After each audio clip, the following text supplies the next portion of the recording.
Welcome to the Old Pueblo New Economy podcast, which covers a wide range of stories and the innovators that help shape our regional economies. From the rising stars with Nick Morin to the creative community with Julie Bonner, to Mentor Me Live and regional investor deep dives with Aaron Eden. We are one platform, showcasing the diverse voices of our local community. We are the Old Pueblo New Economy. I'm your host, Julie Bonner, for this creative community episode. Listen to conversations with inspiring creative entrepreneurs right here in Tucson. I'm also a local artist, designer, and marketing director, and here to learn along with you. My goal is that you can apply some of these lessons learned into your own best practices. Let's turn up the creativity, Tucson. Community Investment Corps, located in Tucson and serving Southern Arizona, empowers small business owners with knowledge and access to capital. CIC believes in economic inclusion and supports entrepreneurs and small business owners at all stages with the practical resources and education they need to thrive and turn dreams to reality. CIC is a proud founding sponsor of this podcast. Welcome to episode 1, featuring DeeDee Koenen, co-owner of Pop Cycle. Pop Cycle is one of my favorite shops on 4th Ave in Tucson. Since 2008, their mission has been focused on sustainability and supporting local artists. They're stewards of 4th Ave, Tucson, and Arizona. Listen to learn more about how their missions evolved over time and how innovative thinking is helping them move forward during difficult times. Hi, everyone. Welcome to Old Pueblo New Economy. And I have my first interviewee today. It's DeeDee Koenen from Pop Cycle. And I'm so excited to talk to you today. How are you doing? Good. Thanks for having me. Yes. We are all homebound. Otherwise, I'd probably be doing this in person because I like to be around people. And you guys are pretty social too, I know. But I wanted to give our listeners more insight into you and Pop Cycle and what some of the new things you're doing now too, as far as your business and making things happen despite our kind of homebound lives at this moment. So I wanted to hear more about your background in art and what led you to start Pop Cycle with your family. Yeah, sure.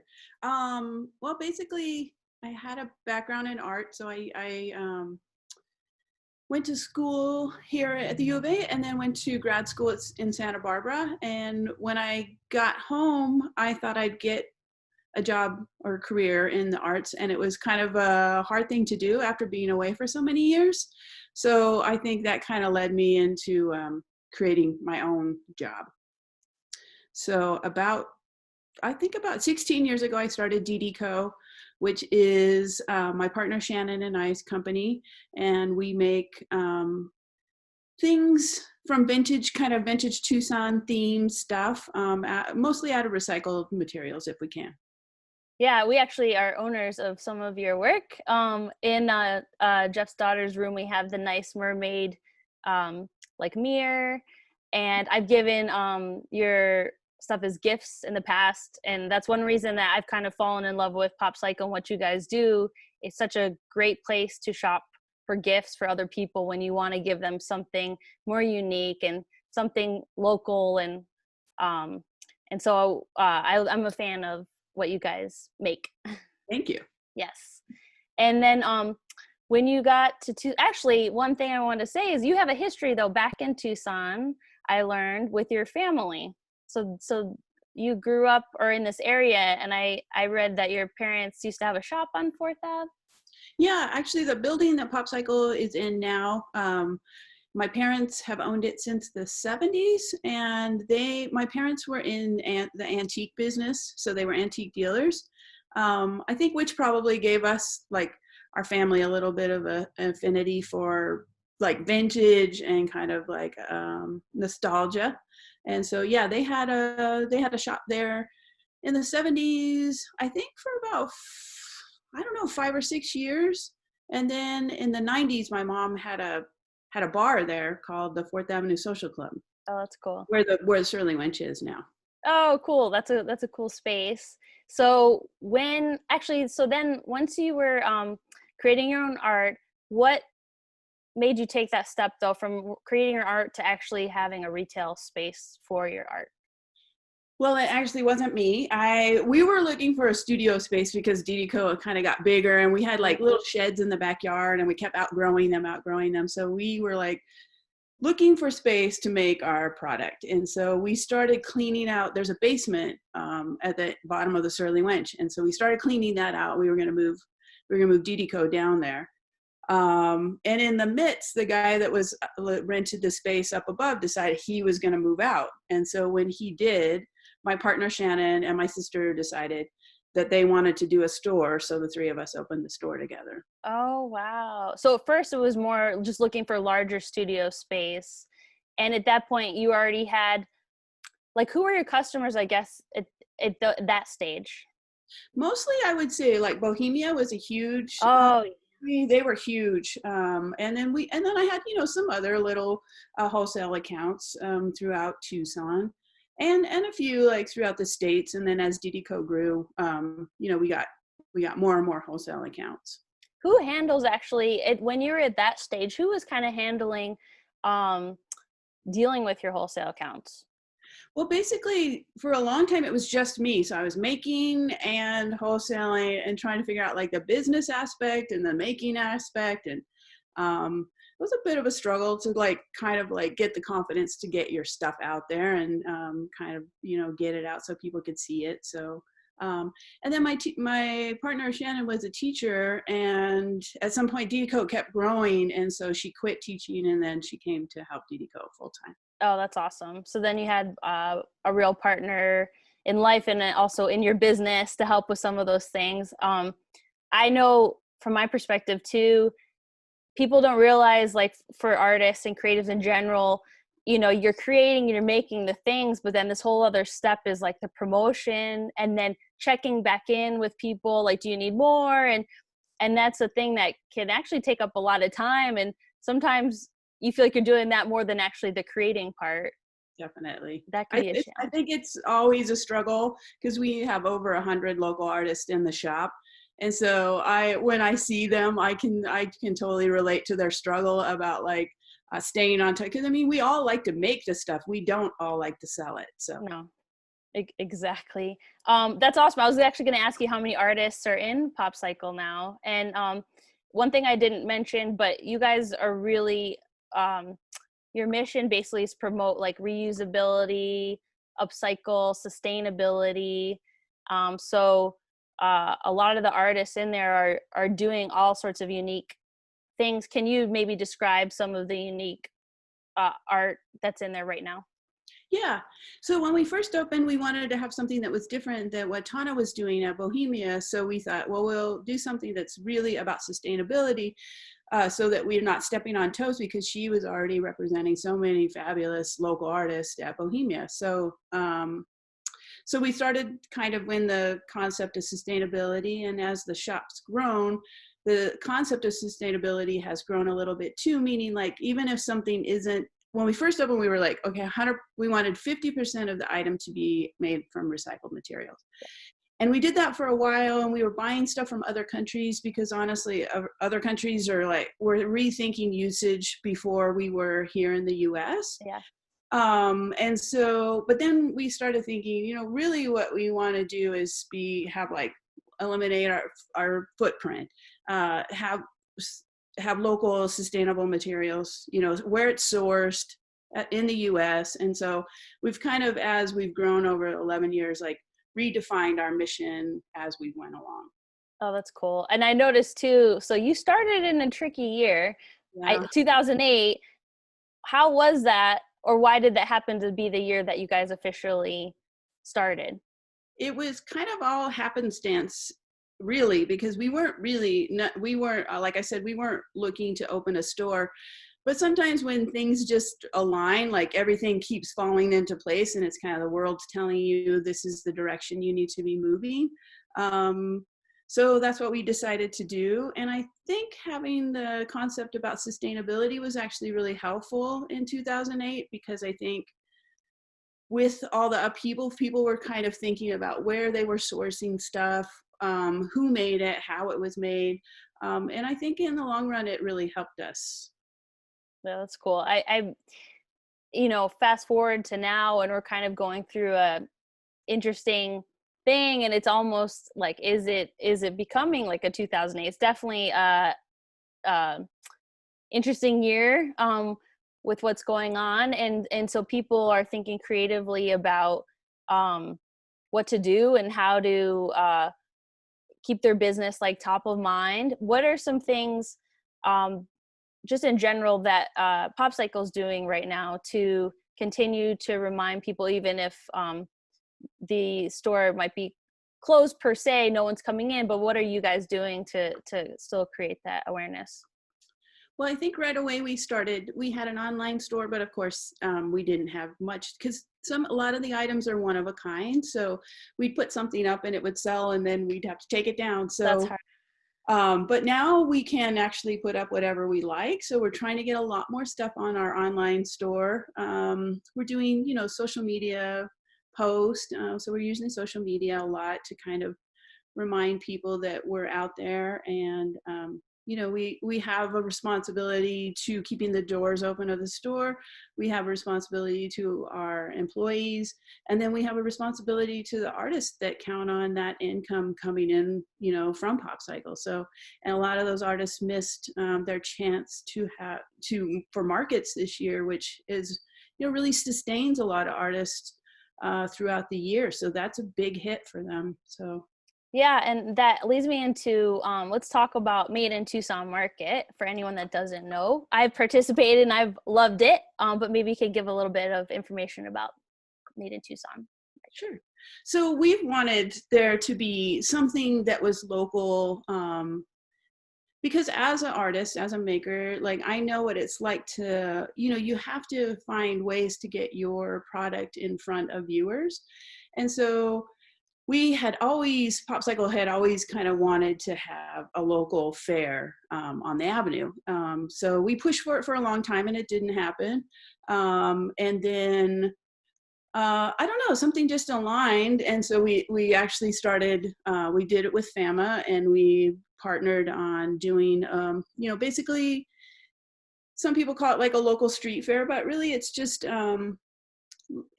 really supposed to focus on Tucson. It's Tucson specific and helping Tucson artists make a living.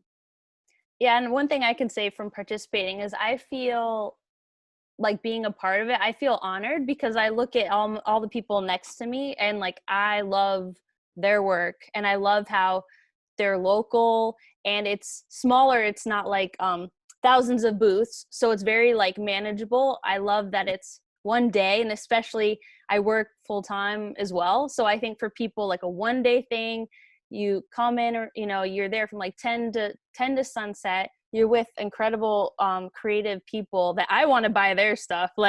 And so I feel like it's just really great to be a part of. And like you said, putting your product like in front of other people that maybe haven't seen it before, or I know there's other people who have seen say my stuff before, but oh yeah, and like, oh, I should get one for my niece whose birthday's coming up or whatever it may be. That exposure is huge, and I think you do a great job of promoting that. And so that being said, this is around the time that we would be having Made in Tucson Market. So what are you guys doing now, despite the fact that we actually can't be, at a booth and host this outside right now?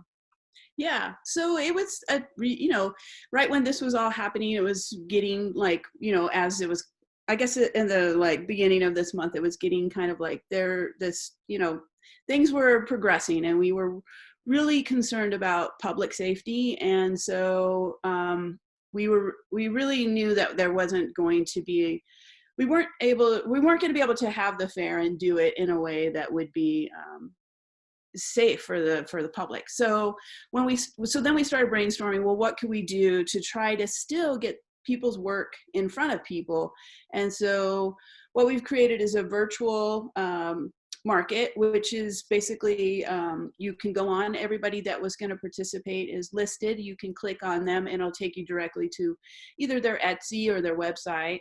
And then we're doing features, so we'll do features and we'll put direct information to that person so that people that are out there that we're looking forward to going to the market can still find their favorite artist, get in touch with them, and hopefully buy something if they are able. That's really cool. I think that's awesome that you guys are thinking creatively about how to keep things going and help support, our local artists in our community.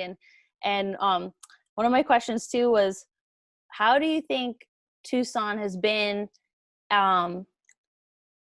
for your business as a community? Like, do you find it helpful, or what are also some of the challenges about being a small business here in Tucson?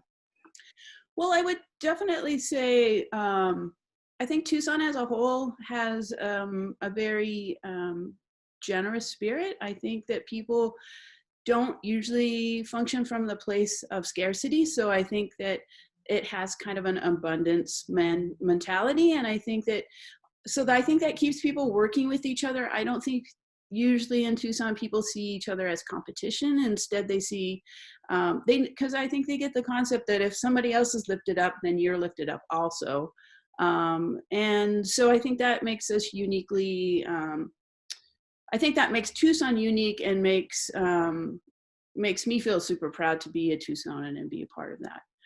So I would just say some of the challenges might be like, I think for the most part, people understand community and work really hard for it. I think that collaboration is always super important. So I mean, I would even like to see more collaboration happen. Right. And I saw in one of your previous things online about how, you're working with your family, and now I know you've built a big team at Pop Cycle, to help you. And then how, I guess, what are some challenges with sometimes working with your family or partner, and also, and running a team too? Well, I think that it's always challenging. I mean, I would say, first off, I wouldn't do it any other way, but it always is easier if there's like one person who's the leader and they are kind of the buck stops there. Pop Cycle doesn't function that way. We function as a unit. It's shared power. Everybody has equal say-so, including our staff. And I think that has helped us be innovative. I think it's helped us grow in many ways that maybe we wouldn't have grown if we had kind of a top-down structure. But it's always challenging because everybody has their things and we all are just people. And so sometimes our stuff shows up at work. And so it's really about learning how to work through that when it happens and being really super honest with each other and trusting each other that everybody has the best intentions in mind. That's good. That's good advice in general. And then besides actually your team, you have relationships with these artists that you're working with and carrying and stuff, like their art that you're carrying and everything like that. And does that get to be a lot sometimes with like so many artists, or you just get to know everyone on a personal level, or how is that? I think it's great. I think that sometimes because we're so busy, I think that we need to like stop and cultivate those relationships even more than we do.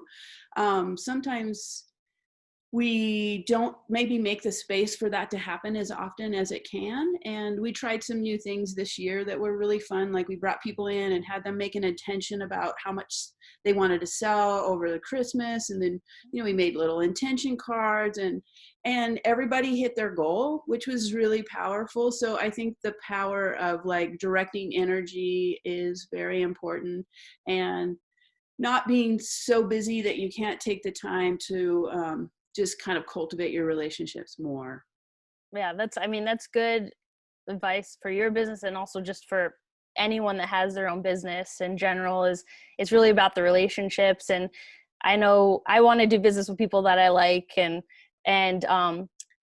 inspire me and feel passionate about what they do. It's like, it's a cumulative sort of feeling.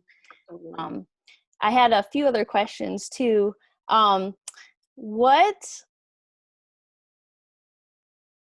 Actually, I want to talk actually about, you guys founded the historic 4th Ave Coalition. Yeah.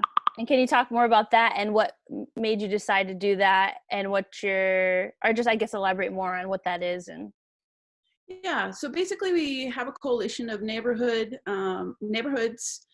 business owners, and Local First Arizona. And what happened is when these developments were moving into that avenue, we were really concerned about it kind of changing the ecosystem of the avenue, which at this point is really primarily local. And it's super important to us that that localism gets retained. I think that we've seen in many cities where it just starts to kind of like, you know, commercial, like when companies come in that are not local and they just kind of, there seems to be a little bit of pushing out the small guy.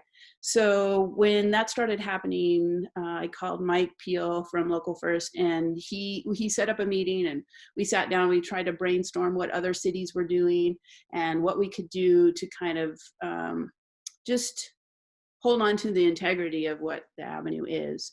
And so it's been a challenging situation for sure, but I think like having the first community benefit agreement in Arizona was a big win. But it certainly has been kind of a challenging situation. And what is the community benefit agreement? It basically is between us and the developer. What it does is it says for the next 8 years, for the duration of their GPLET, which is basically a tax incentive, all the spaces and all of the bottom of this development will be local.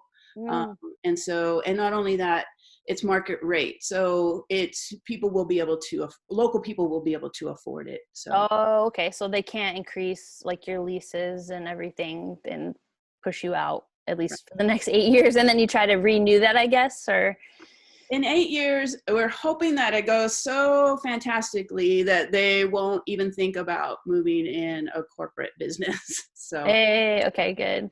Fourth Ave is a special place, and for anyone that hasn't been yet, you know, if you want to shop and eat awesome local food and, you know, go into a bar and listen to local music, it's like, to me, it's everything all in one on one street, but also with all the local like character and flair of Tucson. So I think that's really cool that you're protecting that space as much as you can. And then also I loved the kind of murals that the artist did on the fence. Do you want to talk about that? Yeah, so part of what we wanted to do with the community benefits agreement, we got a certain amount of mitigation funds and the idea is to do things that inspire people to come to the avenue so that the avenue stays viable during construction. And so this construction was going up, and we thought, well, if we can just put beautiful things around the construction fence instead of advertisements for more construction. And honestly, the construction company has been, they actually paid for half of it. We paid for half of it. So they've been good partners and just helping us kind of retain the local flavor. I think that and that's what I think a CBA is really great, is it's kind of a win-win. It's a win for it's a win for whatever the development is that's moving in there, and it's a win for the community that it's coming into. That's really cool. I'm proud. Like, I feel proud that you guys did that and made that happen for all of us that live here. When you were, I guess, either starting out or even now, did you have any mentors along the way, and like, who would they be? Who are they? Well, I would definitely say Tana Couch from Bohemia was big. I mean, when DeeDee Co first started, when I first moved back from Santa Barbara, she had started her store with Daria, and I think she was probably one of my first like clients, and she was always really good at fostering community and making you feel like your work was valued and that you should continue to do it. So I think she was a big one for me, and yeah, she continued to be. Yeah, she's awesome, and I remember shopping at Bohemia too, and I loved that shop. And same thing, you could find really unique artistic, you know, gifts, and she's still obviously doing a lot in our community. What has been a favorite project that you've ever worked on, or is there anything coming up that will become a favorite project?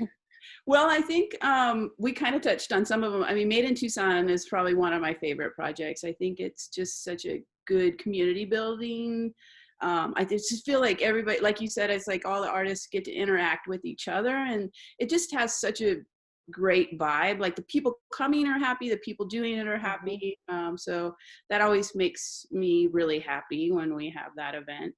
And then also getting the CBA, I think, was a huge win. Not that it wasn't super stressful, because it was, but now, I mean, I'm hoping through this that we might even be able to use some of these mitigation funds to help some of these businesses sustain like some really scary times for us right now. So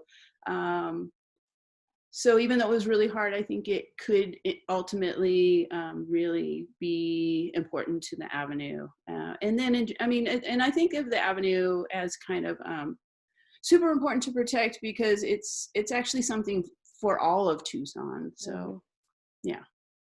What can people be doing right now to help support Pop Cycle and also the Avenue? Yeah, I would say, check out people's websites, get local food, to get local takeout. And if you can't afford that, which some people can, I mean, like a lot of people have just recently been laid off, then, go on social media, like people's posts, give them good reviews, like those artists, those makers out there that have, don't have a lot of likes on their page, share them around. So I think there's a lot people can do, whether or not you have like disposable income at this time or you don't. That's a good point. And a lot more people are probably on social media in general. So that's cool that you can give just in that way. And it doesn't have to be financial like at the moment, but just, your positive energy and vibes. Really, yeah, it means a lot. I mean, we're like, even on our little sales, we're like doing little thank yous and driving to people's house, but they've been writing us just the sweetest notes, and it really is keeping the whole team going during all of this. Oh, that's awesome. So once we get through this crazy time, like what do you have any kind of, I guess, ideal vision for Pop Cycle after we get through this, and then, or if in for Tucson, maybe in general in the future?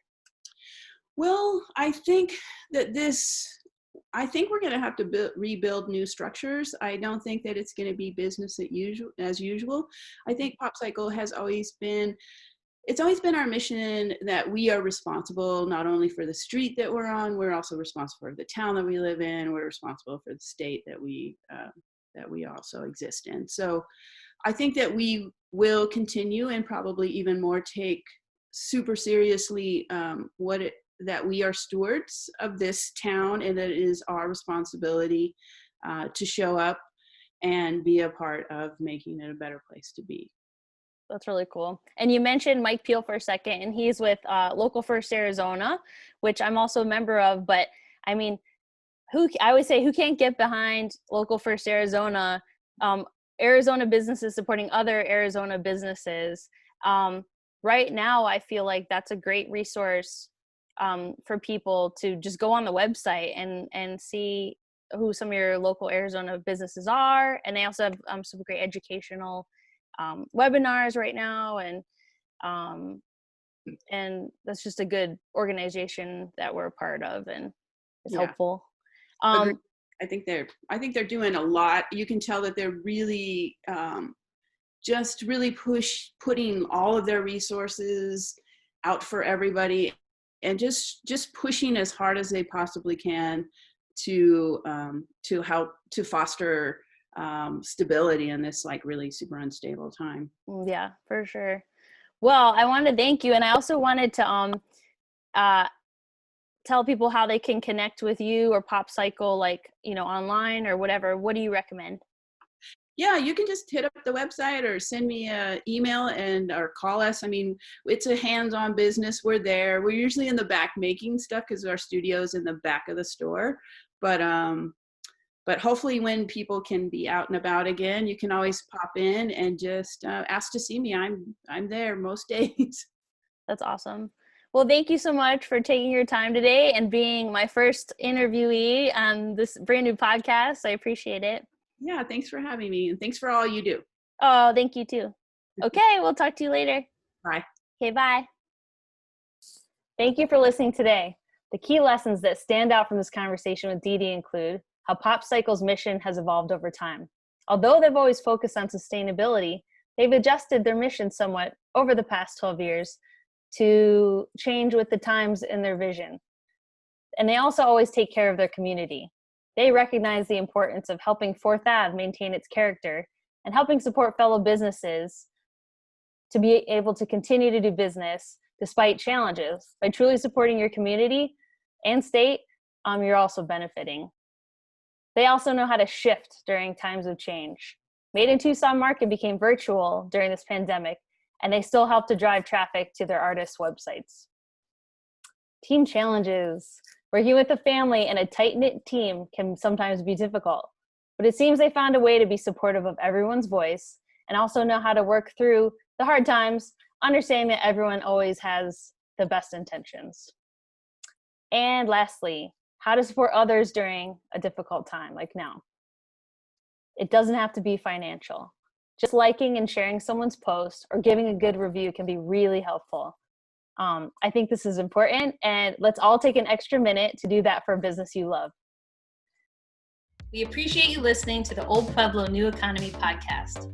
If you enjoyed this episode, please check out all of our episodes and series on www.oldpuebloneweconomy.com or opne.biz.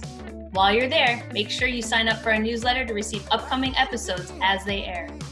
If you have any suggestions for who we should interview next, make sure to send us an email.